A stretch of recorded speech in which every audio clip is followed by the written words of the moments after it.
su patria lleguen ya, y que sea pasada lista y he de estar. Cuando allá se pase lista, cuando allá se pase lista, cuando allá se pase lista, a mi nombre yo feliz responderé. En aquel día sin nieblas en que muerte ya no habrá, y su gloria el Salvador impartirá. Cuando los llamados entren a su celestial hogar, y que sea pasada lista y he de estar. Cuando allá se pase lista, cuando allá se pase lista, cuando allá se pase lista, a mi nombre yo feliz responderé. Trabajemos por el Maestro desde el alba al vislumbrar, siempre hablemos de su amor y fiel bondad. Cuando todo aquí fenezca y nuestra obra se sella, y que sea pasada lista y he de estar. Cuando allá se pase lista, cuando allá se pase lista, cuando allá se pase lista, a mi nombre yo feliz responderé. Cuando allá se pase lista, cuando allá se pase lista, cuando allá se pase lista, a mi nombre yo feliz responderé.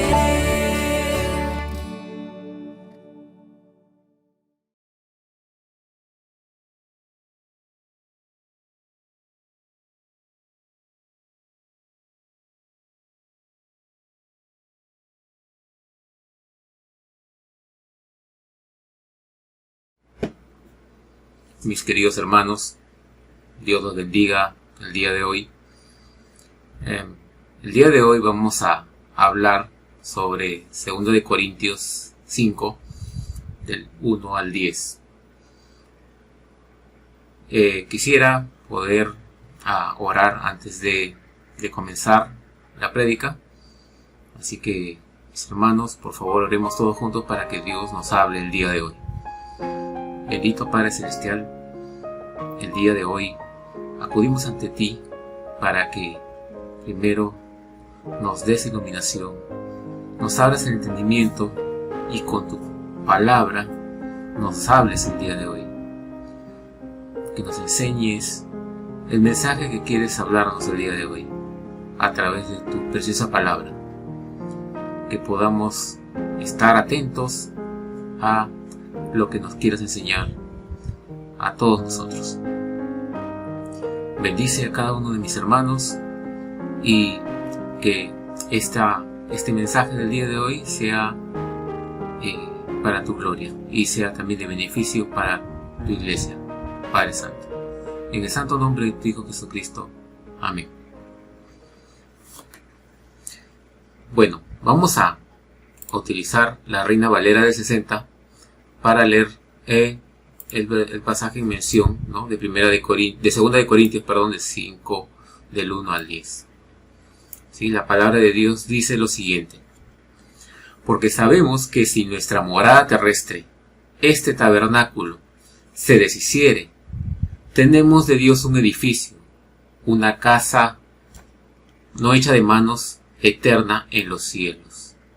Y por eso también gemimos, deseando ser revestidos de aquella nuestra habitación celestial, pues así seremos hallados vestidos y no desnudos. Porque asimismo, los que estamos en este tabernáculo gemimos con angustia, porque no quisiéramos ser desnudados, sino revestidos, para que lo mortal sea absorbido por la vida. Mas el que nos hizo para esto mismo es Dios, quien nos ha dado las arras del Espíritu. Así que vivimos confiados siempre, y sabiendo que entre tanto que estamos en el cuerpo, estamos ausentes del Señor, porque por fe andamos, no por vista. pero confiamos, y más quisiéramos estar ausentes del cuerpo y presentes al Señor. Por tanto, procuramos también, o ausentes o presentes, serle agradables, porque es necesario que todos nosotros comparezcamos ante el tribunal de Cristo, para que cada uno reciba según lo que haya hecho mientras estaba en el cuerpo, sea bueno o sea malo. Amén. Quiero comentarles sobre la historia de un deportista. Hay muchos deportistas que el día de hoy, a la fecha, ¿no?, y en la historia del deporte, han buscado la gloria, ¿no?, una especie de gloria en lo que hacen, ¿no? No solo deportistas, sino muchas personas que luchan por sus objetivos, ¿no? Pero en el plano deportivo siempre hay muchas ilustraciones, ejemplos que se pueden tomar. Uno de ellos, ¿no?, uno de los deportistas que me llamó la atención es la historia de Jayce Owens, por ejemplo, ¿no? Jayce Owens nació en el año 1913 en Estados Unidos, en un hogar que estaba conformado por 10 hijos, ¿no? Él era el último, me parece, era el último. La cosa que él vivió la gran migración negra en Estados Unidos, ¿no?, cuando tenía 9 años.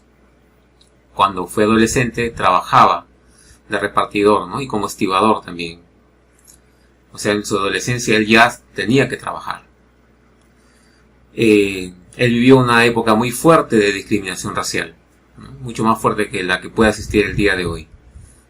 En su época universitaria él no podía comer con los demás, ¿no? Él tenía que pedir delivery, no le permitían comer. Y tampoco fue tentado a recibir ningún tipo de beca, a pesar de que ya en esa época era un deportista destacado. Jayce Owens, como si no lo conocen, era un atleta, ¿no?, olímpico. Él tenía una buena carrera, ganó 4 medallas de oro en las Olimpiadas de Berlín, ¿no?, que vamos a comentar. Justamente en las Olimpiadas de Berlín, ¿no?, donde compite la Alemania de Hitler, ¿no?, y en esa época sabemos pues de la historia de la Alemania nazi. Ellos querían digamos, dominar, ¿no?, el espectro deportivo, ¿no? Ellos tenían la creencia de que la supremacía de los alemanes, ¿no?, la supremacía blanca era muy fuerte, y que estaban confiados de que iban a ganar todos, ¿no?, los deportes. Sin embargo, Jayce Owens, contra todo pronóstico, ganó 4 medallas.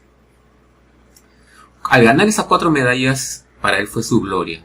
Fue, digamos, la recompensa que cualquier deportista de su tipo podría desear.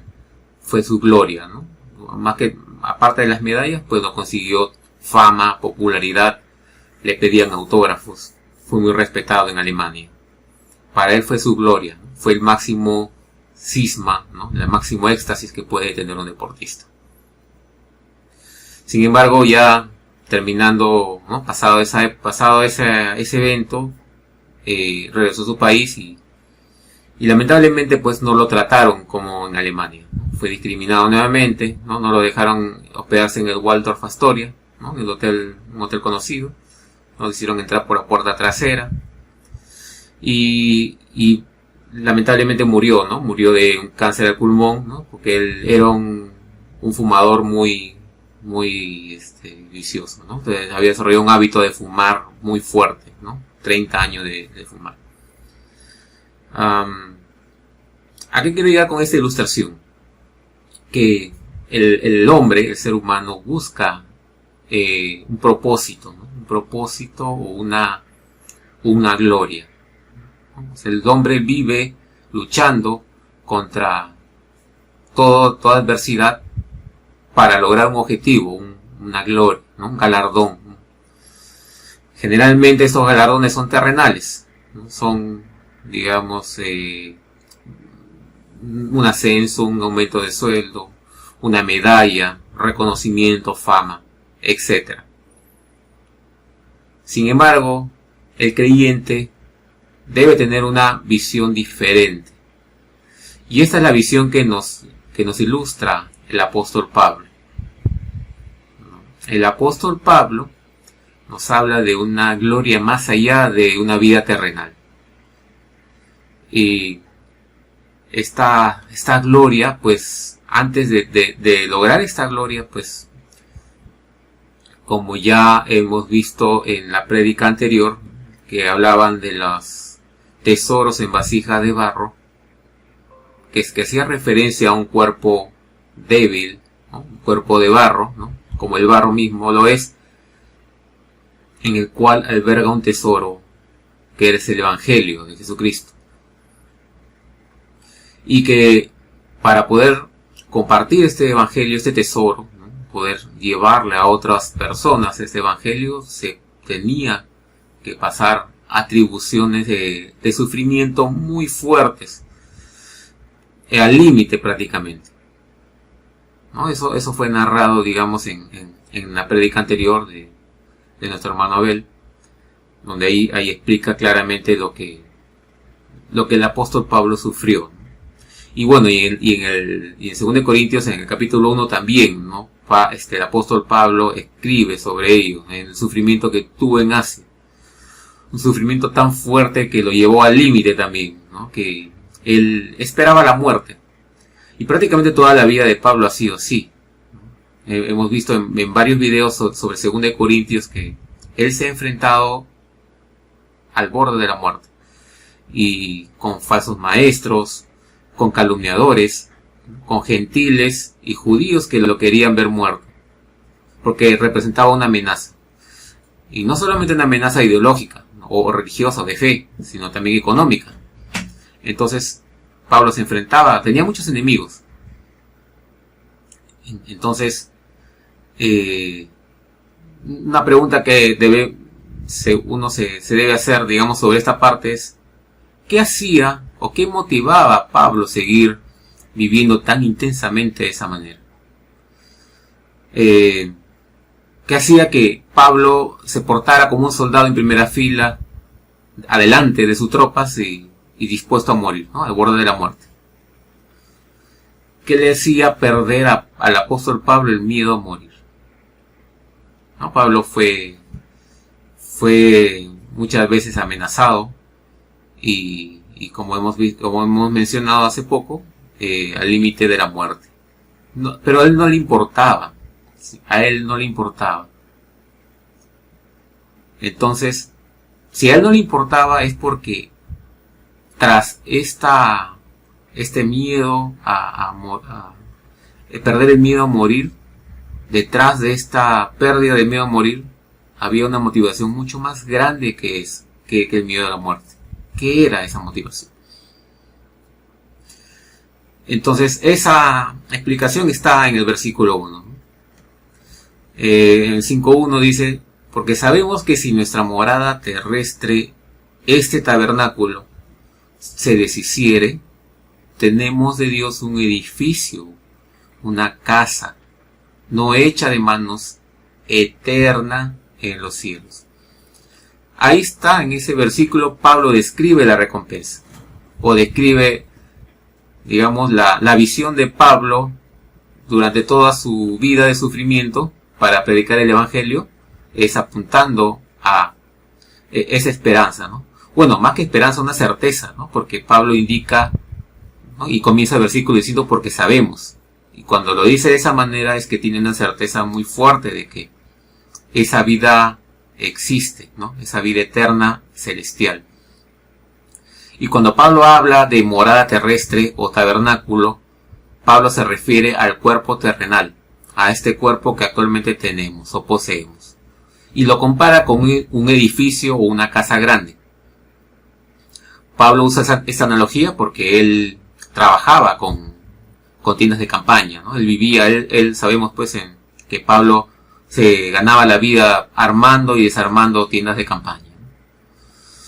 Entonces, comparar un tabernáculo, una tienda, con un edificio, digamos en temas de arquitectura, pues vemos que es lejanamente mejor un edificio, ¿no? Estructuralmente hablando, es más fuerte, es más seguro, es más grande, es más completo. Entonces esta misma analogía la utiliza, digamos, Pablo, ¿no? Un edificio, por ejemplo, dura bueno, no miles de años, pero varios cientos de años, ¿no? Bastantes años, mucho más que una tienda o un tabernáculo, hablando estructuralmente. Entonces, compara el cuerpo terrenal, que es el tabernáculo o morada terrestre, con un edificio, una casa, ¿no? Un edificio grande, a un cuerpo celestial, ¿no? Es un cuerpo glorificado, que es lo que Dios tiene para nosotros. Y que no está hecha a mano, ¿no? Es hecha por Dios. Entonces, eso es lo que motiva al apóstol Pablo a vivir al límite, ¿no? Compartiendo el evangelio y enfrentándose pues a todos los enemigos que se les crucen su camino. Entonces, él entendió con mucha seguridad que dicha gloria es superior a cualquier vida terrenal, ¿no? Y que también entendió que no hay sufrimiento terrenal mayor a la enorme recompensa venidera. En Romanos 8:18, ¿no? Sabemos que el libro de Romanos se escribe después de 2 de Corintios. Pablo después, ¿no? En ese libro, en 8:18, él asegura, ¿no? Dice esto: pues tengo por cierto que las aflicciones del tiempo presente no son comparables con la gloria venidera que en nosotros he de manifestarse. O sea, en este versículo Pablo dice: lo que yo estoy viviendo ahorita, actualmente, ¿no? Amenazas de muerte, blasfemias, falsos maestros, etcétera, ¿no? Y viviendo de repente en la calle, ¿no? Porque él se adecuaba, ¿no? Él no era una persona rica, ¿no? Y vivía donde Dios le acomodaba. Todo lo que estoy padeciendo, ¿no? No es nada comparado a la gloria venidera, ¿no? Y la gloria venidera, pues, era el cuerpo glorificado. Pablo anhelaba que su cuerpo sea renovado, cubierto, revestido con un cuerpo glorificado, que era la certeza, seguridad que Pablo tiene, ¿no? Y lo describe en este pasaje. Y que, bueno, Pablo siempre vivía, digamos, anhelando de una manera la muerte. Pero ojo, no anhelaba la muerte como lo anhela pues una persona que se suicida, ¿no? O una persona pues que está, digamos, como suele pasar por ejemplo con la eutanasia, ¿no? Hay personas que están sufriendo en una cama y quieren, bueno, morir, ¿no? Él no de esa manera, ¿no? Él anhelaba la muerte, pero bajo la voluntad de Dios, que es muy diferente a una muerte buscada de forma provocada por uno mismo o a propósito. Porque Pablo sabía que él tenía que cumplir una misión mientras estuviera vivo, mientras estuviera habitando el cuerpo terrenal, ¿no? Mientras estuviera vivo en la tierra. ¿Y qué era ese objetivo, ese propósito? Era predicar el evangelio, ¿no? Predicar el evangelio a toda persona. Entonces, sabiendo esto, él no buscaba la muerte. Sabía que Dios tenía una misión con él y esa misión la tenía que cumplir. Y cuando Dios dijera hasta aquí no más, Dios se lo iba a llevar en su presencia. Entonces, el anhelo de esta muerte él lo describe de esta manera en Filipenses 1:21. Él dice: para mí el vivir es Cristo y el morir es ganancia. Prácticamente la muerte para él es ganar algo, ¿no? Y la ganancia es justamente la certeza de que va a tener un cuerpo resucitado, un cuerpo glorificado. Y eso es lo que a Pablo lo anima o es el motor de su vida. El motor de su vida que lo hace irse contra toda adversidad. Y obviamente esta recompensa no iba a llegar cuando él lo desee. Él tenía que esperar cuando así Dios lo determine. Claro que él lo anhelaba, ¿no? Es como cuando, por ejemplo, uno cuando es niño, ¿no? A veces anhela cosas y lo anhela en ese momento, ¿no? Aunque eso no necesariamente signifique pues que vas a tener eso en ese momento, ¿no? A veces demora meses, a veces años, finalmente lo tienes, ¿no? Pero es algo así también el anhelo de Pablo, ¿no? No significa que Dios le iba a dar ese cuerpo resucitado o ese cuerpo glorificado en ese momento, sino que en algún momento en que Dios disponga así va a ocurrir. Sin embargo, Pablo anhelaba eso, ¿no? Que ocurra pronto.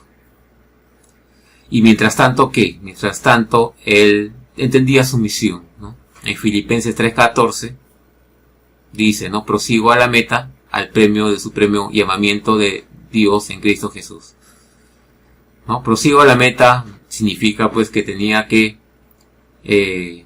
recorrer un camino para llegar a la meta, ¿no? Cuando uno llega a una meta no es que chasqueas los dedos y estás en la meta, ¿no?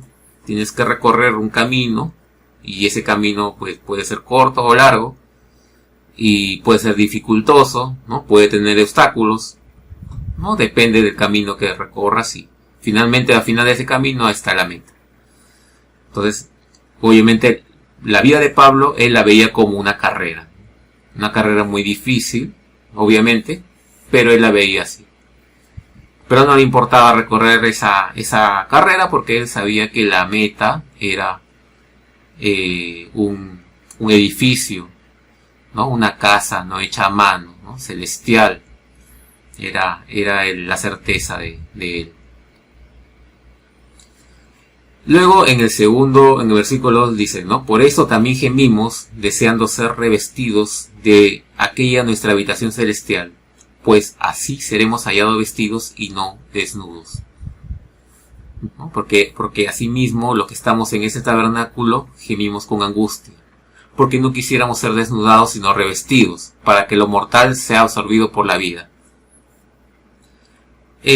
Aquí en estos versículos Pablo indica pues que hay un gemir, ¿no? Gemir es sufrir, ¿no? Padecer.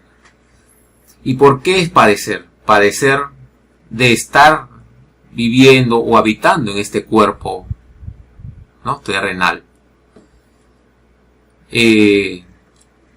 Pero deseando que ser revestidos de aquella nuestra habitación celestial, o sea, deseando ser revestidos, ¿no? Esta ilustración de Pablo es deseando tener un cuerpo revestido, ¿no? De un cuerpo glorificado.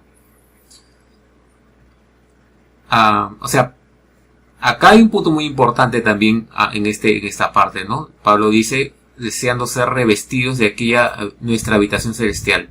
Y cuando habla acá de revestir, no significa deshacerse del cuerpo y tener otro cuerpo nuevo. No.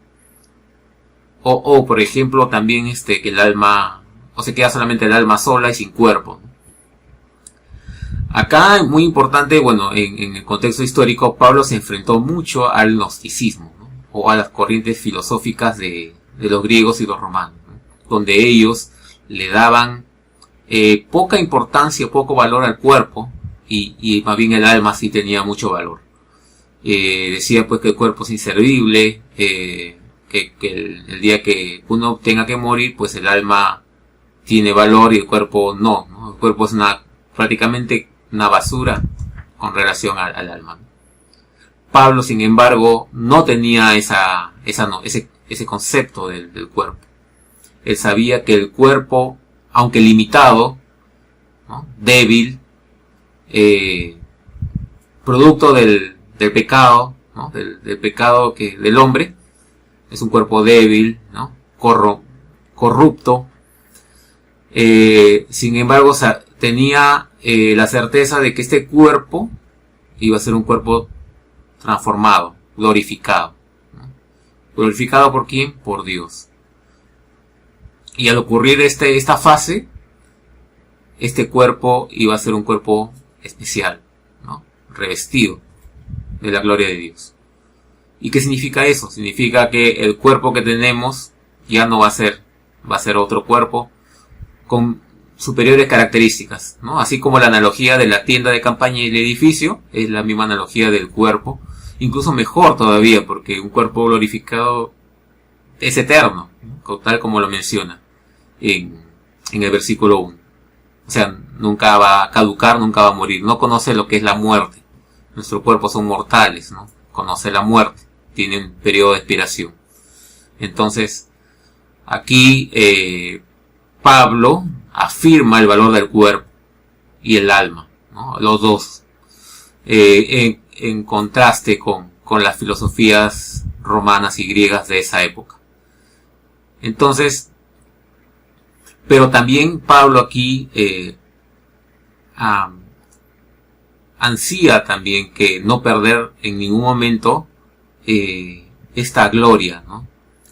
El temor de Pablo era quedarse por segundos o por un tiempo, digamos, el alma sin el cuerpo, ¿no? Y eso lo expresa en el versículo 3, ¿no? Dice, pues así seremos hallados vestidos y no desnudos, ¿no? Entonces él quería tener ya el cuerpo glorificado, para que no ocurra esa transición, ¿no? Y esa transición, cuando ocurre, pues, por más segundos cortos que puedan ser, él no quería perderse ese evento. ¿Por qué? Porque para él significaba perderse la presencia de Dios en ese tiempo. Y él dice, ¿no? Tu temor es ya, no quiero que eso ocurra, quiero tener el cuerpo glorificado para siempre estar en la presencia de Dios. Entonces es válido su temor. Sin embargo, acá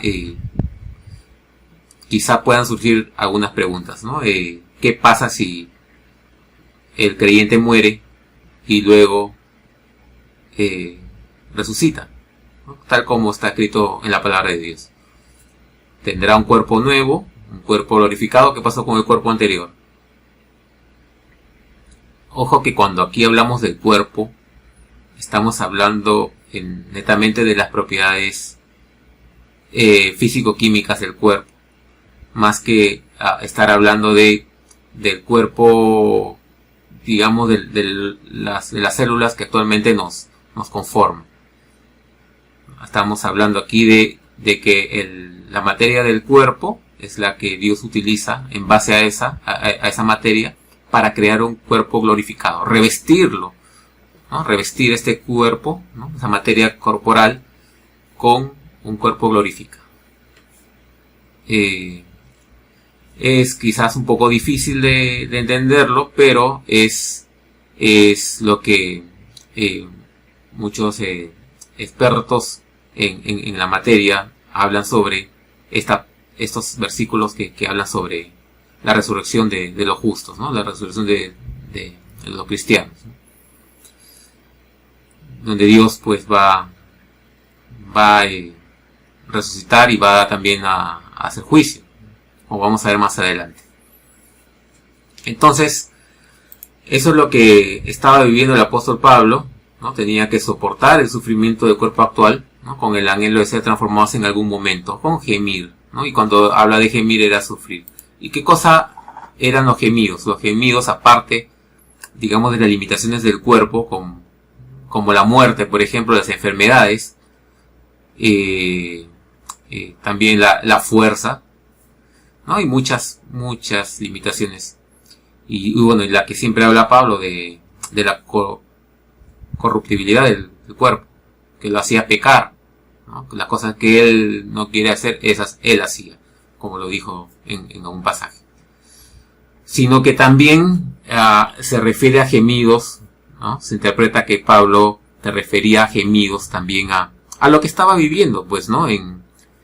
Durante la predicación del Evangelio, ¿no? A la iglesia de Corinto, a las personas que estaban a su alrededor, y que esto originaba muchos enemigos que obviamente lo querían ver muerto. Y obviamente una persona que sufre diariamente amenazas de muerte, pues definitivamente pues una persona que no tiene paz, digamos, en el plano terrenal. no puede desarrollar una vida normal. Imposible, es difícil. Sin embargo, Pablo sí lo pudo hacer, ¿no? Lo pudo hacer porque él tenía la fuerza de Dios. ¿Por dónde nos dice esto? En el versículo 5. En el versículo 5 dice: mas el que nos hizo para esto mismo es Dios, quien nos ha dado las arras del Espíritu, ¿no? Las arras o las fuerzas del Espíritu Santo. Entonces acá hay algo interesante también. Pablo tenía una motivación, tenía, digamos, la mira de que iba a recibir un cuerpo glorificado. No le importaba morir, no le importaba sufrir. Él estaba dispuesto a gemir, ¿no? Vivía los gemidos. Sin embargo, hay otra interrogante que nace en este momento, y es: ¿quién le daba las fuerzas suficientes para poder soportar todo ese sufrimiento?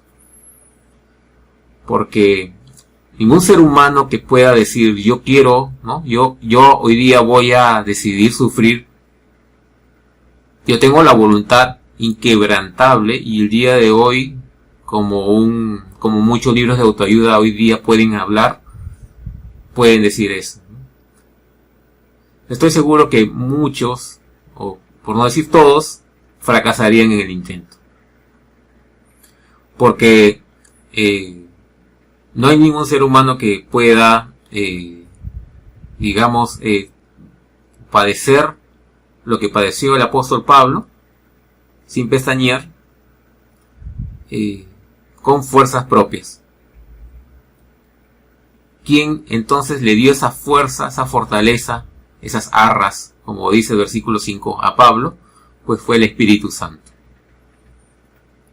El Espíritu Santo, el Padre, el Hijo y el Espíritu Santo. El Espíritu Santo es Dios. El Espíritu Santo, la palabra de Dios lo indican como el Consolador, quien nos consuela y que también nos da la fuerza. Por ejemplo, en 2 Corintios 1, unos capítulos más atrás de este libro, Pablo dice: bendito sea el Dios y Padre de nuestro Señor Jesucristo, Padre de misericordia y Dios de toda consolación, el cual nos consuela en todas nuestras tribulaciones, para que podamos también nosotros consolar a los que están en cualquier tribulación, por medio de la consolación con que nosotros somos consolados por Dios. Acá Pablo indica que el Dios es quien nos consuela. Dios nos consuela, y que nosotros con ese consuelo recibido también consolamos a los demás. De hecho, nosotros necesitamos consolación, ¿no? Siempre una persona necesita la consolación de alguien. Puede ser una persona, o puede ser directamente de Dios. Entonces acá en este pasaje Pablo habla sobre la consolación de Dios, que es mucho más efectiva y mucho más especial que la consolación humana, y que le puede dar las herramientas suficientes para poder consolar a los demás. Entonces, de hecho, aquí en este pasaje nos habla pues de que Dios es quien consuela. Y hay un versículo también del Antiguo Testamento del rey David, que me gusta también, ¿no? En el libro de los Salmos habla sobre ellos, ¿no? En Salmos 94:19 dice David: en la multitud de mis pensamientos dentro de mí, tus consolaciones alegraban mi alma. Entonces también, ¿no? David estaba consciente de que Dios era Dios quien consolaba su alma. Y David también sufrió muchas tribulaciones como rey. Pero él estaba seguro de que las tribulaciones que él pasaba eran consoladas por él, por Dios. Luego Juan 14, 16 y 17 también dice, ¿no? Y yo rogaré al Padre. Cuando Jesús le habla a sus discípulos, Jesús les dice, ¿no? Yo rogaré al Padre y os dará otro consolador para que esté con vosotros para siempre, el Espíritu de verdad, al cual el mundo no puede recibir porque no le ve ni le conoce, pero vosotros le conocéis porque mora con vosotros y estará en vosotros.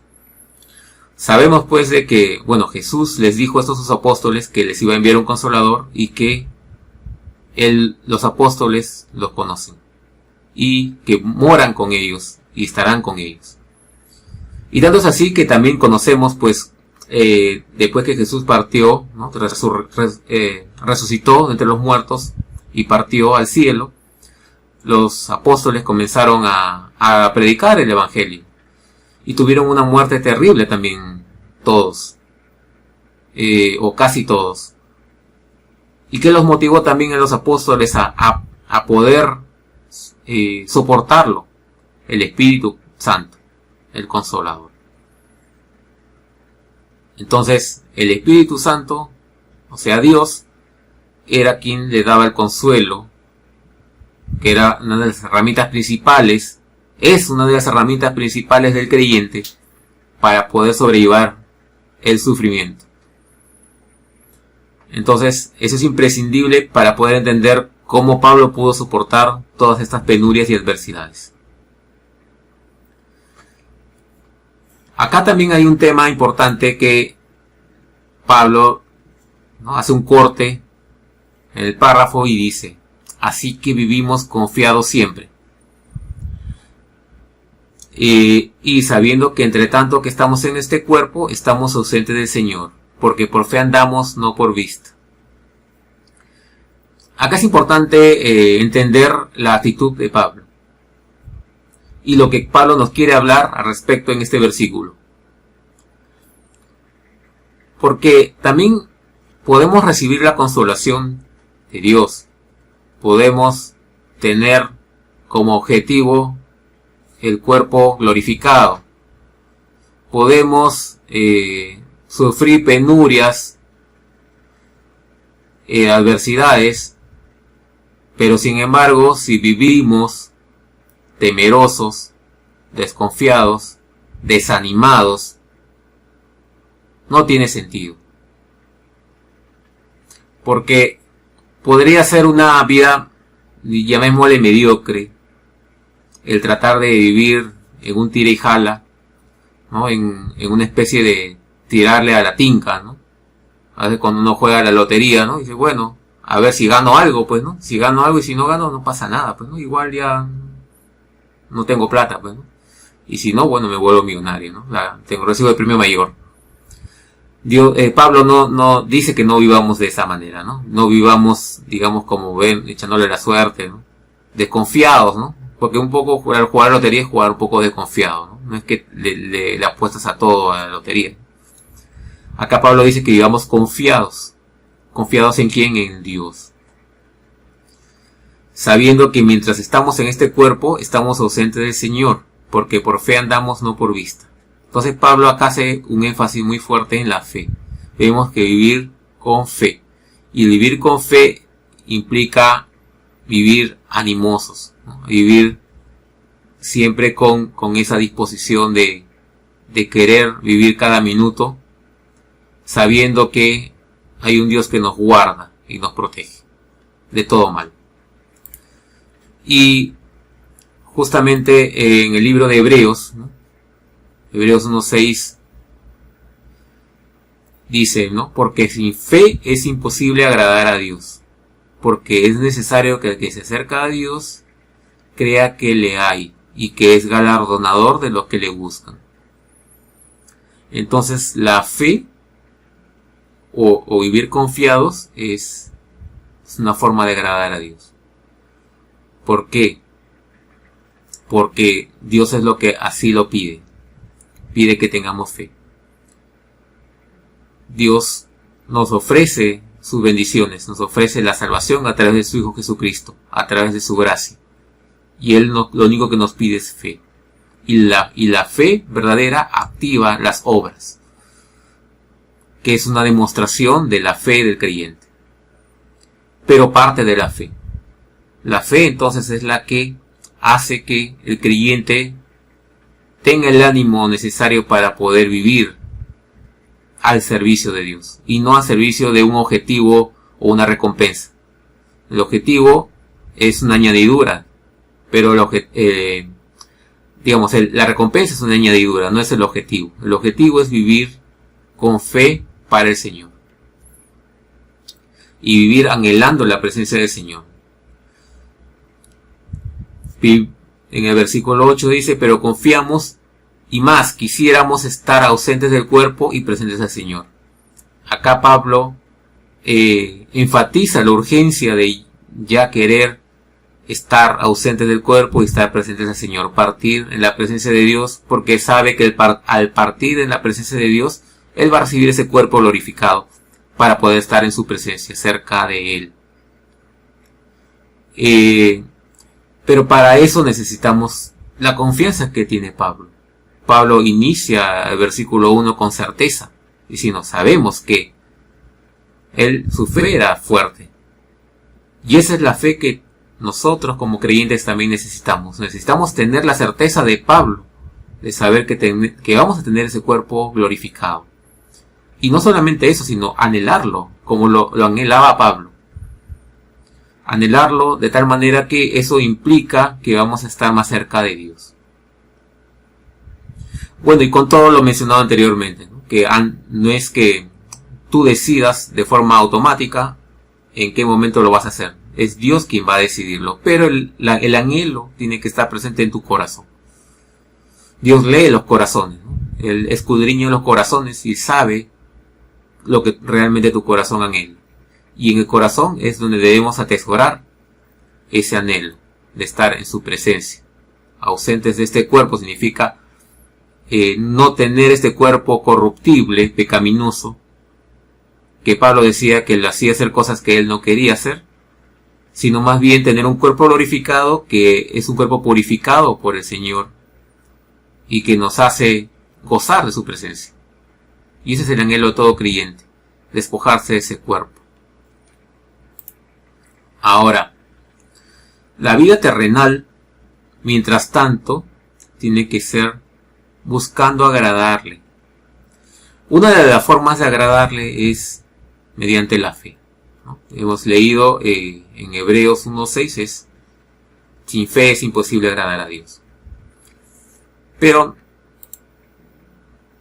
también hay otras formas de agradarle, complementarias a la fe.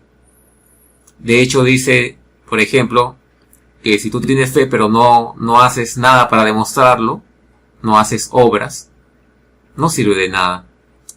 Dice, la fe sin obras es muerta, ¿no? Va de la mano la fe con las obras. Entonces, ¿cómo demuestras agradarle, serle agradable a Dios? Mediante la obediencia a Él, mediante las obras, mediante sus mandatos, mediante amar a Dios con toda tu alma, mente y corazón, y a tu prójimo como a ti mismo.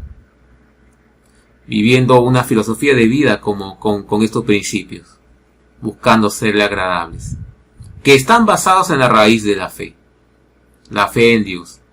Que todo lo que tú haces, si es con fe, la fe en Dios, el motor que mueve todas tus obras y todos tus movimientos diarios y todos tus pensamientos diarios, está motivado por la fe y no por una recompensa que está detrás de Dios. A veces hay muchas personas que buscan el cielo pero no buscan a Dios. Buscan el amor, es como dicen una frase popular que dice: el amor al chancho y no no es el amor al chancho sino los chicharrones. Y no es así, ¿no? Tenemos que amar a Dios por sobre todas las cosas. Dice, ¿no?, un versículo donde: buscad primeramente el reino de Dios y su justicia, y todo lo demás os será añadido, ¿no? Primero es buscar primeramente el reino de Dios y su justicia. Y la herramienta que nos permite buscar a Dios es la fe. Pero hay otros aspectos que también tienen que ir junto y de la mano con la fe, que es lo que mencioné: las obras, los mandatos de Dios, la obediencia a Dios. Porque terminados nuestros días, va a llegar el día en que cada uno de nosotros tengamos que comparecer ante el tribunal de Cristo, para que cada uno reciba lo que hayamos hecho mientras estaba en el cuerpo, sea bueno o sea malo. Entonces, hagas lo que hagas, si lo buscas agradar a Dios, el día del juicio final, en el tribunal de Cristo, será Cristo quien haga juicio de tus obras, sean buenas o sean malas. Vivir, por ejemplo, Juan 5, 22, 23, que dice: porque el Padre a nadie juzga, sino que todo el juicio dio al Hijo, para que todos honren al Hijo como honran al Padre. El que no honra al Hijo, no honra al Padre que le envió. Entonces, en este versículo es Cristo quien va a juzgar.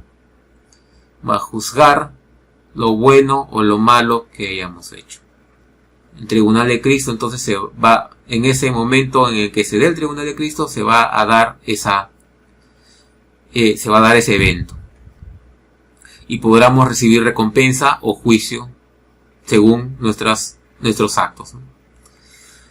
Que dice Apocalipsis 22:12 con respecto a la recompensa: he aquí, yo, Jesucristo, vengo pronto, y mi galardón conmigo, para recompensar cada uno según sea su obra.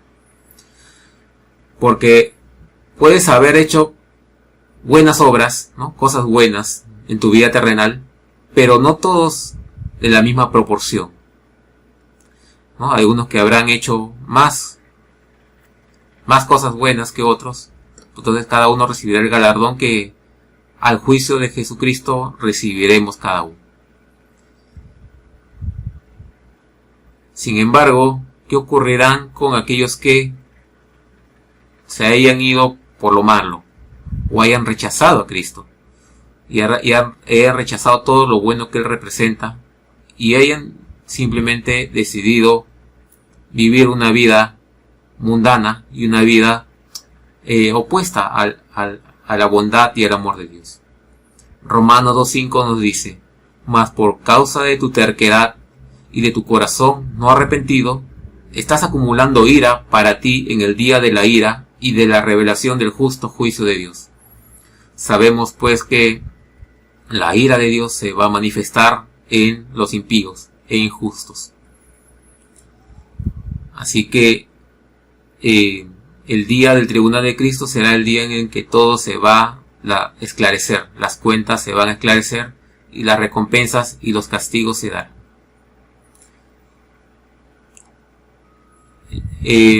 Finalizado este